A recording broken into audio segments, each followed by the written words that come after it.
Welcome back, new brand video. In this video I'm going to be showing you how to get iOS 17 new update. New update is not showing on your settings, so how to get? First of all, open your setting and from here click on Wi-Fi and make sure that connects strong Wi-Fi connection.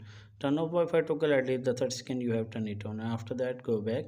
If you use mobile data, then turn on airplane mode at least the 30 second you have turned it off, and after that go back, turn it off, and after that check the problem had been fixed or not. If the problem is not fixed, then scroll down and click on journal and click on iPhone storage, and from here you make sure that delete useless app, and after that go back, scroll down and click on date and time, and from here you make sure that turn on this toggle set automatically. If the toggle turn off, what you need to do, turn on this toggle and make sure that set correct date and time, and after that go back and scroll down and click on VPN and device management, and from here if you have any connected VPN, what you need to do is disconnect. After that go back, scroll down and click on transfer reset iPhone and click on reset and click on reset network setting, enter your passcode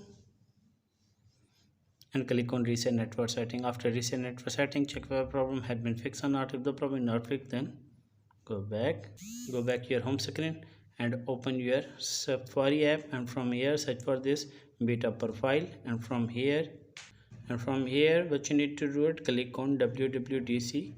From here click on this, and from here you as can see what you need to do it, tap on how to install